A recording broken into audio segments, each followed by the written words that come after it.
For 2 years, I labored over my in-laws' crumbling lake house in Brevard, North Carolina, without charging a cent. On the day it was finally complete, they tossed the keys to my wife's cousin, claiming he'd get more out of it. My wife, Sarah, just shrugged and said, "You've never been a lake person, Tom." That night, I drove off with sawdust still clinging to my clothes, clutching a copy of the contract they didn't think I'd enforce. I'm a 42-year-old contractor from Asheville, and for 2 years, I poured my soul into a house that wasn't mine. I wish I could say it blindsided me, but deep down, I saw the betrayal coming. The clues were there, staring me in the face. I just didn't want to believe my own wife or her parents could do this to me. Here's the whole story. It all began 2 years ago when Sarah told me her parents' lake house, built by her grandfather in the 1970s, was falling apart. I'd visited a few times early in our marriage, rotting siding, mold creeping in the basement, a deck sinking into the earth. Truth be told, I never cared for the place. I'm a mountain guy. Lakes, boats, jet skis, not my thing. But Sarah was thrilled. She painted a picture of us restoring it into a family treasure, a place for vacations, maybe even an Airbnb. "It'll be ours one day," she promised, her eyes bright with conviction. Her parents, Ed and Diane, weren't using it.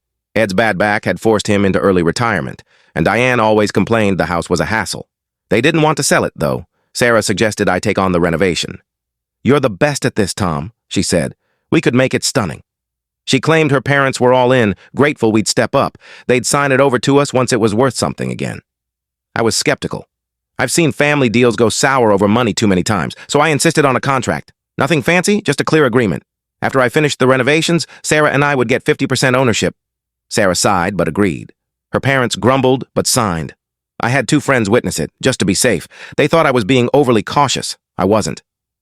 For 2 years, I threw myself into that house. After long days at my regular contracting job, I'd drive an hour each way to work on it. Weekends, holidays, rain or shine, I was there. Some nights I crashed on a cot in the half-finished living room to save time. I gutted the wiring and brought it up to code, replaced the entire roof, shored up the foundation where water had eaten away at it, sanded and stained every wooden beam, installed new double-pane windows, upgraded the HVAC system, poured concrete steps to the dock, restored the boathouse, fixed the plumbing. I even laid the bathroom tiles myself, all free. All I asked was that they keep their promise. Fast forward to this month. The house was done, a masterpiece I was proud of. Sarah suggested a family barbecue to show it off. Exhausted but satisfied, I agreed. The place looked like it belonged in a luxury magazine. I thought, this is it. This is why I did it. Then Sarah's cousin, Nate, showed up early. I've never liked Nate. He's the kind of guy who thinks he's slick, shows up empty-handed, drinks your beer, and leaves with your leftovers. He'd been dumped recently and was bouncing between friends' couches. I figured he was just there for a free meal. The barbecue was in full swing. Grill smoking, family laughing, everyone raving about the house.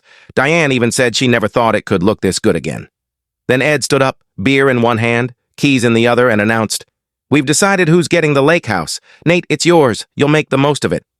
I let out a laugh, thinking it was a bad joke, but no one else laughed. Sarah lifted her wine glass and said, "Tom, you don't even like the lake?" The world seemed to freeze. Everyone clapped for Nate like he'd won a prize. Diane handed him a folder. Title transfer paperwork already done. Sarah smiled like this was some joyful surprise. I didn't say a word. I turned, walked to my truck, and drove off. My shirt was damp with sweat, my hands rough from sanding, sawdust still in my hair. At home, I pulled the contract from my garage file cabinet. Their signatures, the date, the witnesses, all there. I scanned it and emailed it to my lawyer that night. Sarah texted once, "Can we talk? You're overreacting." I didn't reply. She called. I let it go to voicemail. Ed called. I blocked him. The next morning, I met my lawyer, Jim, a no-nonsense guy in his late 50s who's been handling real estate law in Asheville for decades. I gave him the contract and told him everything. He read it twice, leaned back and said, "You've got them dead to rights." I asked what we could do. He said it was airtight. A clear agreement, proof I'd held up my end, photos of the house before and after, receipts for materials, even a detailed project log. "You were smart to get this in writing," he said. "They'll probably try to settle, but we're not settling." I told him I didn't want money. I wanted what was promised.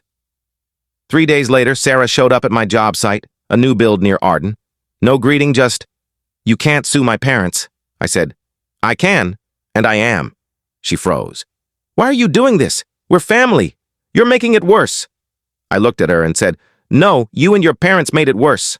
She got defensive, saying Nate needed a place to live, that it was just a lake house. You said it would be ours, I reminded her. She stared at me and said, I didn't think you'd care this much. That hurt more than anything. A week later, Ed and Diane's lawyer responded, claiming they didn't recall signing anything, that it was just a family understanding.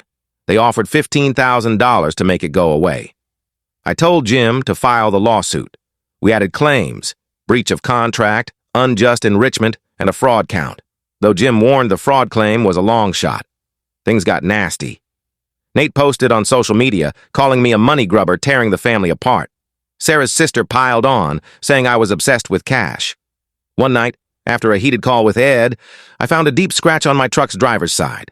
No proof it was them, but the timing was suspicious. They didn't think I'd fight this hard. I've worked for everything I have, never took handouts, never expected anyone to carry me.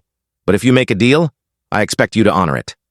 At the first hearing, they tried to stall, claiming Ed was too sick to show up. The judge wasn't having it. We presented the contract, blown up on a display board, signatures, dates, witnesses, all clear. The judge looked at Ed and asked, Did you sign this? Ed admitted he did, but claimed he didn't understand it. The judge said, You're an adult. You signed it. You're accountable. Sarah looked like she wanted to disappear. Diane stared at her hands. Nate didn't even show. They offered $30,000 to drop it. I said no. The judge set a trial date. Jim was confident. We're going to win. Just hold tight. Then Sarah served me with divorce papers, claiming my lawsuit proved I was vindictive and unstable. She demanded half of everything, our house, savings, even my truck, which I'd paid off before we met. Then came the bombshell. Jim called me one morning and said, Sit down for this. He'd received an email chain between Sarah, Diane, and their lawyer, uncovered in discovery due to a sloppy redaction. They'd been planning to give the house to Nate for over a year, knowing they'd never honor the contract. Sarah wasn't just complicit. She was orchestrating it. One email from Diane read, We need to be clever. Tom's useful, but we can't let him think he's entitled. Sarah replied, Don't worry, he's too busy working to see it.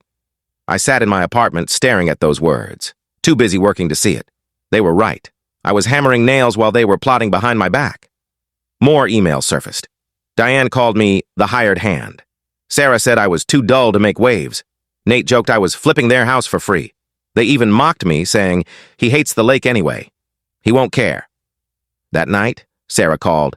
No apology, just, You've ruined everything, Tom. You should have let it go. You don't even like the water. I told her I'd read the emails. Silence. Then, What now? You going to destroy the family to prove a point? I said. I'm taking what you tried to steal. Jim added the emails to the case and we pushed for punitive damages. Ed and Diane's lawyer started scrambling. They requested mediation. We went, just to hear them out. Ed looked worn out. Diane was furious, acting like I was the villain. Sarah wouldn't meet my eyes. They offered $60,000. I said, I want the house or half its value, no less.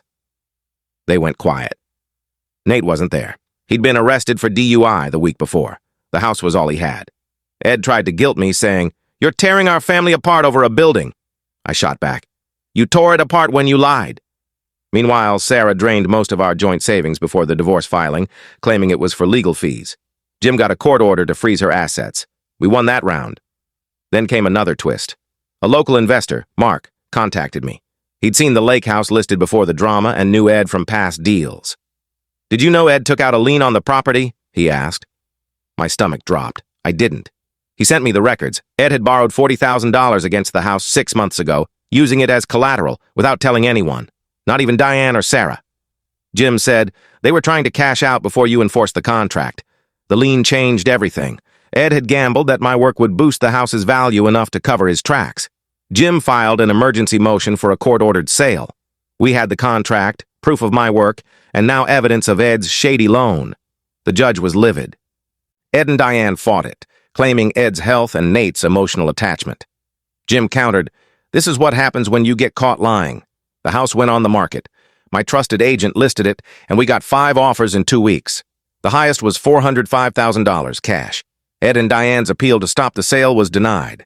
The court held half the proceeds for me. Sarah tried to claim part of my share in the divorce, but Jim had protected my finances months earlier.